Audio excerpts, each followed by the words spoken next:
Hello everyone, this is Aparna. Welcome to my YouTube channel. आज के video lecture में मैं डिस्कस करने वाली हूँ 10% लॉ ऑफ एनर्जी ट्रांसफ़र। एक टॉपिक लेवल से दूसरे टॉपिक लेवल पर कैसे एनर्जी का ट्रांसफ़र होता है और किस मैग्नीट्यूड में होता है, इसको डिस्कस करने के लिए रेमंड लिंडमैन ने एक रूल दिया। आप इनके नाम के बारे में ध्यान रखिए, ये रेमंड लिंडमैन ने 10% law of energy transfer from one topic level to another topic level propose किया था। और अगर आपसे ईयर की बात पूछे तो आप इट वाज 1942 में ये लॉ प्रपोज किया गया था। According to this law 10% law says only about 10% of energy at any topic level is transfer to the next level.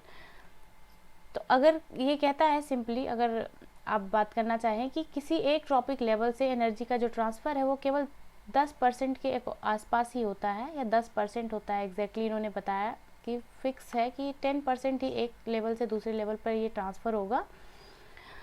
तो बाकी की जो 90% एनर्जी है वो कहाँ जाती है? तो the rest energy is lost through metabolic process as heat के रूप में ये सराउंडिंग में चली जाती है, या यूँ कहें कि लॉस हो जाता है 90% एनर्जी का। केवल एक टॉपिक लेवल से दूसरे टॉपिक लेवल पर केवल 10% एनर्जी का कंजप्शन हो पाता है। तो ये था 10% लॉ। अब ये हीट जो 90% लॉस हो रही है, ये किन किन प्रोसेसेस में हो सकती है, इसको डिस्कस करते हैं पहले। तो इनके बारे में कुछ ये आपको नोट्स में हेल्प कर देंगे। ये पॉइंट्स हैं। First point is on an average only 10% of energy is pass from one topic level to the another topic level. अब चलिए इसको समझते हैं। One topic level to another, यहाँ पर मैं डायग्राम की हेल्प से बता देती हूँ, एक फ्लो चार्ट। सपोज करिए आपका जो फर्स्ट टॉपिक लेवल है वो है प्लांट्स, जिसको आप कहते हैं प्रोड्यूसर्स। अब इस प्लांट ईटिंग जो भी एनिमल डायरेक्ट होंगे, सपोज करिए यहाँ पर डियर है, तो प्लांट ने जो सनलाइट ली है, सपोज करिए इसके पास जो प्लांट की 100% एनर्जी है। अब इस 100% का केवल 10% ट्रांसफ़र होगा किसको? इस डायरेक्ट प्लांट ईटिंग एनिमल यानी कि डियर के पास। अब इस डियर के पास जो भी एनर्जी है उसका केवल 10% ही कंजप्शन इसका आगे ट्रांसफ़र होगा किसके पास? जो डायरेक्ट इस डियर को खाता है, यानी कि यहाँ पर कोई भी आप एग्जांपल ले सकते हैं, लाइक लॉयन ले सकते हैं। तो इस डियर से जो एनर्जी है इस एनर्जी का 10% इसको जाएगा, यानी कि ये ट्रांसफ़र आगे केवल सिर्फ और सिर्फ 1% होगा। तो इस तरह से एक टॉपिक ये हो गया आपका, प्लांट जो है वो T1 टॉपिक लेवल 1, डियर हो गया आपका टॉपिक लेवल 2 और लॉयन हो गया आपका टॉपिक लेवल 3। तो 10% लॉ क्या कहता है अकॉर्डिंग टू लिंडमैन कि एक टॉपिक लेवल से दूसरे टॉपिक लेवल पर एनर्जी का ट्रांसफ़र ओनली 10% ही होता है। तो 100 का 10% और 10 का 10% आपका ओनली 1%। तो one topic level to another topic level energy transfer केवल एक सीक्वेंस में 10% ही होता है। बाकी जो 90% एनर्जी है it is lost as a heat, surrounding में ये चली जाती है। Next point is processes that reduce the energy transfer from one topic level to the next topic level. इनमें कौन सी ऐसी प्रोसेसेस आएंगी? जो सेकेंड पॉइंट बात करता है अबाउट 90%, है ना, अबाउट 90%। ये जो हीट के फॉर्म में एनर्जी ट्रांसफ़र हो रही है, तो इसका कंजप्शन कहाँ हो सकता है? एज ए रेस्पिरेशन, जो रेस्पिरेशन की प्रोसेस होती है जिसके थ्रू प्लांट्स या एनिमल होता है, कोई भी लिविंग ऑर्गेनिज्म है जो अपना फूड प्रिपेयर करता है, उसने कंज्यूम किया है, ऑक्सीजन के हेल्प से वो ब्रेक डाउन होता है और वहाँ से एनर्जी रिलीज़ होती है, उसको कहते हैं हम उस प्रोसेस को रेस्पिरेशन। तो रेस्पिरेशन की प्रोसेस में कुछ एनर्जी वेस्ट हो जाती है as a heat. Second process है ग्रोथ एंड डेवलपमेंट, कुछ एनर्जी उनकी ग्रोथ और डेवलपमेंट में यूज़ हो जाती है अपनी फर्दर स्पीसीज़ को बनाए रखने के लिए, जो भी वो प्रोसेसेस करते हैं। थर्ड है डेफिकेशन। डेफिकेशन क्या है? उनका जो एक्सक्रीट मटेरियल वेस्ट निकालने की जो प्रोसेस होती है उसमें कुछ एनर्जी वेस्ट हो जाती है। यानी कि इन तीनों प्रोसेसेस में all about 90% energy as a heat surrounding में चली जाती है या लॉस हो जाती है। तो एक ट्रॉपिक लेवल से दूसरे ट्रॉपिक लेवल पर एक एनिमल या प्लांट है, ये सिर्फ 10% का कंजप्शन कर पाते हैं। Third point is the rest is release to the environment as heat. ये मैंने पहले ही बता दिया कि 90% का हीट के फॉर्म में रिलीज हो जाती है, केवल 10% ही ये यूज़ कर पाते हैं। अब इसको एक एग्जांपल के हेल्प से समझते हैं।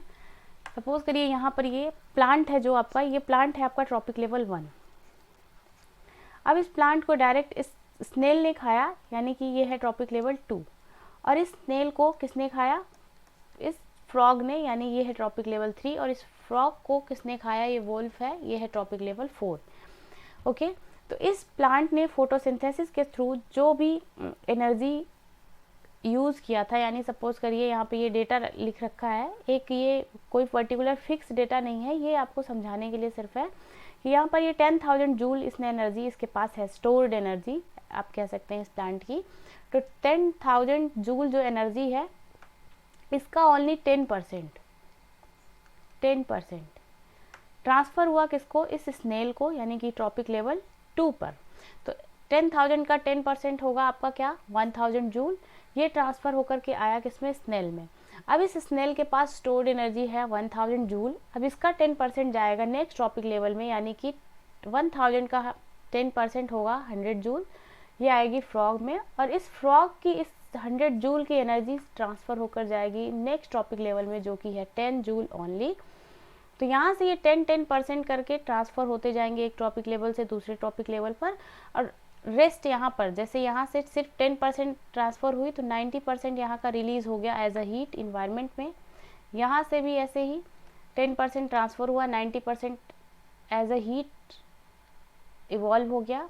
यहाँ 90% ये लॉस हुआ एनर्जी, और यहाँ भी 90% का लॉस होगा। और इसके आगे अगर कोई ट्रॉपिक लेवल है, ये तो मोस्ट टॉप मोस्ट हो गए, इनका भी आगे जैसे इसको अगर बैक्टीरिया और डिकम्पोज करते हैं तो वहाँ भी उनका 10% ही जाएगा, यानी ओनली 1 जूल जाएगा आपके बैक्टीरिया या डिकम्पोजर्स के पास नेक्स्ट ट्रॉपिक लेवल में। ओके, तो ये आप देख सकते हैं, यही था 10% law of energy transfer. Energy का ट्रांसफ़र के लिए ये रूल दिया था लिंडमैन ने इन 1942। Okay, so here it is one example more for you. It is a first tropic level. Here you can say these are the plant products. अब यहाँ से सेकेंड ट्रॉपिक लेवल में ये आपका ये रैबिट आप देख सकते हैं, इस कैरेट को रैबिट ने खाया, तो कैरेट की जो एनर्जी थी इसका केवल 10% इस ट्रॉपिक लेवल पर ट्रांसफ़र हुआ। अब इस रैबिट को अगर खाने वाले कोई कार्निवोर है तो उन पर भी केवल 10% का ही ट्रांसफ़र होगा, रेस्ट 90% हर बार हीट के फॉर्म में निकल जाएगी। क्योंकि ये जो 90% एनर्जी है, ये रैबिट हो या फिर कोई भी ट्रॉपिक लेवल का ऑर्गेनिज्म हो, ये अपने डेली लाइफ के रूटीन लाइफ के वर्क को परफॉर्म करने में कंज्यूम कर देते हैं, जैसे रेस्पिरेशन है, ग्रोथ है, रिप्रोडक्शन है, एक्सक्रीट मटेरियल अपने बॉडी से निकालने की जो प्रोसेस है, इन सारी प्रोसेसेस में वो कंज्यूम कर लेते हैं और एज अ हीट ट्रांसफ़र हो जाती है सराउंडिंग को। तो it was all about Lindeman's 10% law of energy transfer. I hope आपको वीडियो अच्छा लगा होगा। Thank you for watching.